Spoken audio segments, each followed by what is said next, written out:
Assalamualaikum. Today, our group will present about the theory of work adjustment. My name is Ainu Shakirah binti Mahari, and my members group is Nur Amirah binti Muhammad Arif, Wifi Zalina Putri, Ageshna Rahmatika, and Hafiza Atira binti Nordin. So, I think you cannot wait to find out what is theory of work adjustment, right? Let's listen. First, introduction of this theory. What is meant by the word adjustment? According to Lofquist and Darwis, 1969, work adjustment is a dynamic and ongoing process for employees who seek to achieve and maintain relationship with the work environment. Penyesuaian kerja ini adalah suatu proses yang dinamik dan berterusan terhadap pekerja yang berusaha untuk mencapai dan menekankan hubungan dengan persekitaran kerja mereka. This theory will explain how the environment and individuals interact to produce employee satisfaction and job satisfaction. Teori ini juga akan menjelaskan bagaimana persekitaran dan juga individu berinteraksi untuk menghasilkan kepuasan bagi pekerja dan juga kepuasan kerja di tempat kerja. Next, this theory also can help individual with work-related problems such as employer-employee relationship, workplace discomfort, and so on. Teori ini juga akan membantu individu yang mengalami masalah penyesuaian kerja seperti hubungan pekerja dengan majikan, ketidakselesaan di tempat kerja dan sebagainya. Okay, Nur Amirah will be continue the presentation. Thank you. Hi, Assalamualaikum. Thank you to my friend Ain Shakira. So let's continue with the founder of this theory. The founder of this theory is Lord Lofquist and Rene Dawes. So the history of this theory is the theory of work adjustment developed in two phases during the 1960 and 1970. During the 1960, Lord Lofquist and Rene Dawes, University of Minnesota psychologists, formulated a trend and factor matching model in collaboration with David Weiss, developer instrument to measure the major construct introduced by the theory. The initial statement of the theory in 1964 provided the conceptual framework for the continuing program of research undertaken by the Minnesota Work Adjustment Project from 1964 to 1972. The publication of Adjustment to Work 4 years later marked the culmination of this phase of theory building. That's all from me. Let's continue this presentation to Wifi Zalina.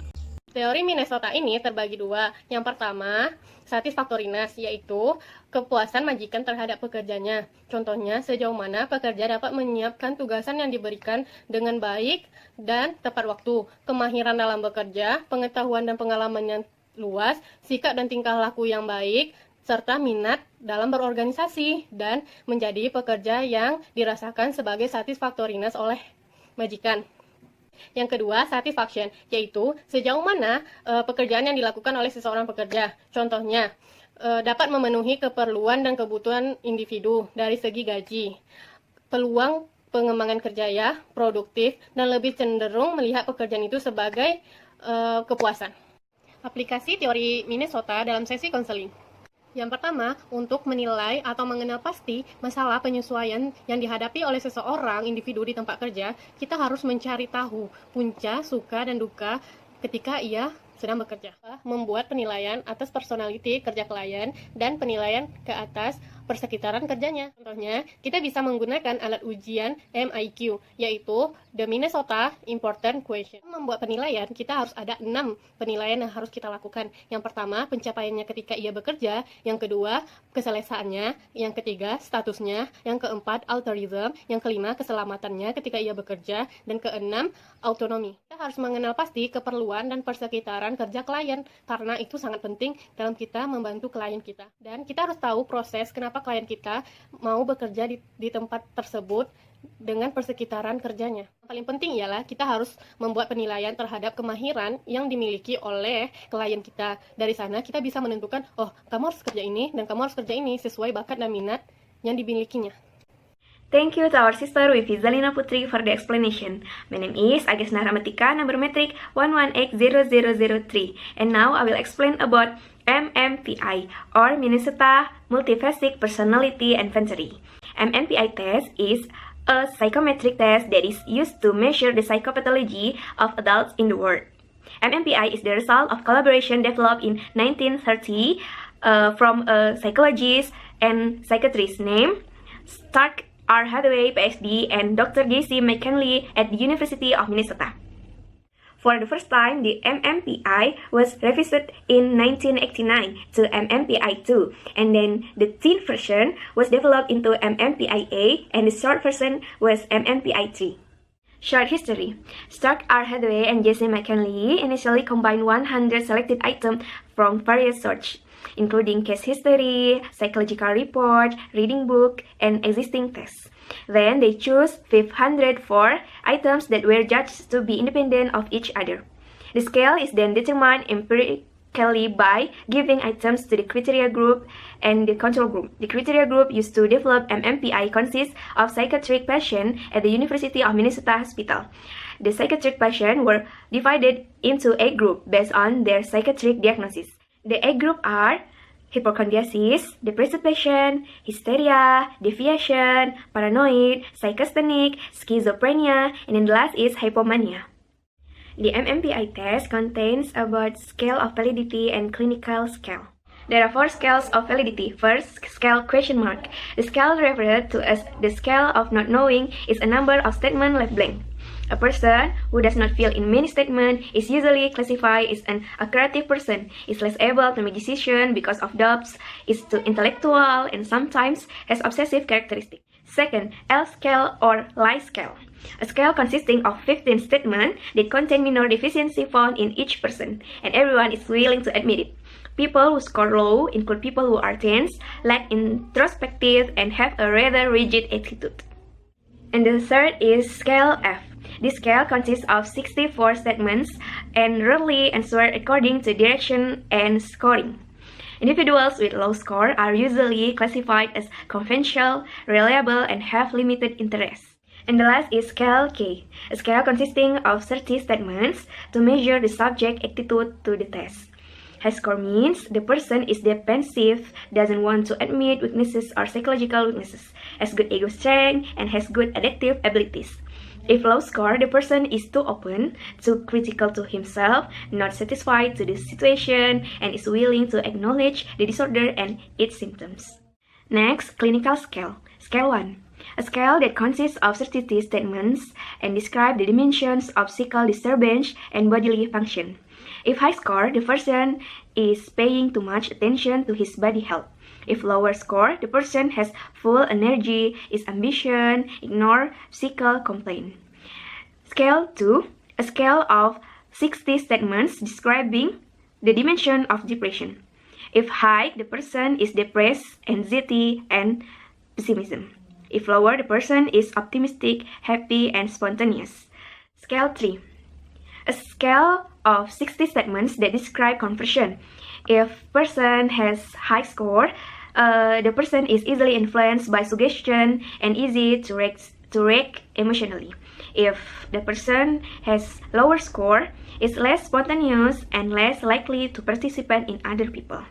Scale 4, a scale that consists of 50 statements and describe people who ignore social values, are less able to take advantage of experience, and find it difficult to make long interpersonal relationships. If the person has high score, the person is impulsive, unable to provide deep emotional reaction, and angry with others. If the person has lower score, is obedient and doesn't behave much. Scale 5. A scale consisting of 60 statements for women and 60 statements for men, and illustrate the interests and concern of people who are not the same type. If the man has high score, is sensitive, has feminine interest. If woman has high score, is competitive, masculine, and aggressive. If man has lower score, is adventurous, prefer to act effectively. If woman has lower score, is very feminine and passive. Scale 6. A scale consisting of 40 statements and describing the dimension of suspicion, feeling pursued, and paranoid symptoms. If the person has high score, has a very highly suspicious nature, lack of social contact. Scale 7. A scale consisting of 48 statements and describing neurotic syndrome such as phobias, obsession, and compulsivity. If the person has high score, The person experiences anxiety, has a rigid attitude, and has less self-confidence. And if the person has lower score, the person can think well and organized and realistic. Scale 8. A scale consisting of 78 statements and describing of psychopathological dimension of strength, thoughts, and behavior that has a lot to do with schizophrenia. If the person has a high score, the person less sociable, likes to withdraw from his environment. And if the person has lower score, the person is conventional, controlled, and obedient person. Scale 9. A scale that consists of 49 statements and describes the dimension of hypomania, emotionality, impulsivity, thoughts, and excessive activities. If the person has high score, the person has high energy level, less calm, and restless and hyperactive. And if the person has the lower score, the person has low energy level, not competitive, and lack confidence. Scale 0. A scale consisting of 70 statements and illustrates the dimension of interest in social participating. If the person has a high score, the person is shy, lacks social skill, is sensitive, and prefers to be alone. And if the person has a lower score, the person is sociable, friendly, has lots of interactive relationship with other people. An MMPI test has for about 567 questions, and then this is the example.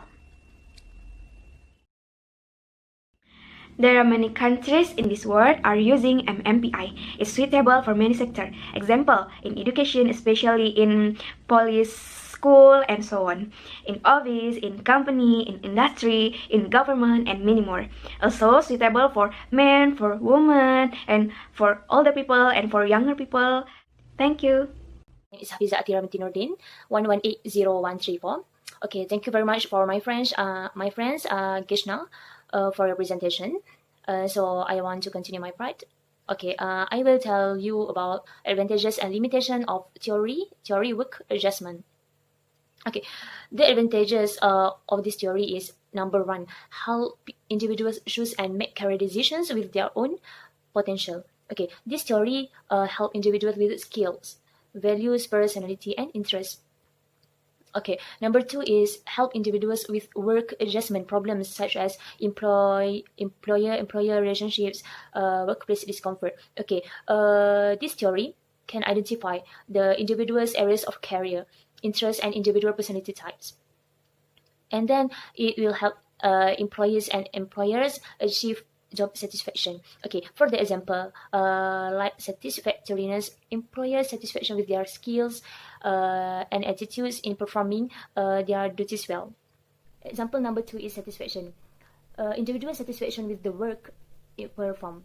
Examples of salary, job opportunities, and environmental factors. Okay, the next advantages is the use of tools provided more detailed information about the client and their work environment. Not just that, career matching will be appropriate. Okay, the next one is paying particular attention to the uniqueness of the individual, suitable for use in many other cultures. So this theory is suitable for other countries. And then the last one is can be applied to employees who do not meet job satisfaction. So the next one I want to explain about the limitation of this theory. Okay, the theory of work adjustment actually lack of clarity on work-related solutions. That is number one. Okay, the number two is a list of job types and value matching and capabilities are made based on the system in United States of America, not in Malaysia. Okay, so it's not the same as the employment framework in Malaysia. So it just focus on American state. It's not suitable to all countries. Okay. Actually, not all that we plan to start our career we will get. Sometimes we have the expectation of finding a good workplace, helpful colleges, and also at the workplace have many facilities. Actually, sometimes we work at the poor workplace. So this theory will help the employee, help individual to find the best solutions to fit in the workplace. Okay, this theory also focuses only on the level of employee-employer satisfaction. Okay, just that. Thank you. Okay, thank you, Hafizah Atira. So I will continue with conclusion of this theory. The theory of work adjustment refers to one environment encountered by a person at workplace. The theory of work adjustment is concerned with the specification of individual trait and match their needs, capabilities and strengths. Teori ni sangat mementingkan spesifikasi triad individu dan juga memadankan perluan kemampuan serta pengukurannya. We recommend this theory to counselors who are interested in helping clients achieve greater satisfaction and satisfactoriness in their family, interpersonal and other important non-work environment. Kami sangat masyurkan teori ini kepada kepada kaunselor yang berminat untuk membantu klien mereka untuk mencapai kepuasan yang lebih besar dalam keluarga, interpersonal dan persekitaran penting lain. That's all from our group. Thank you.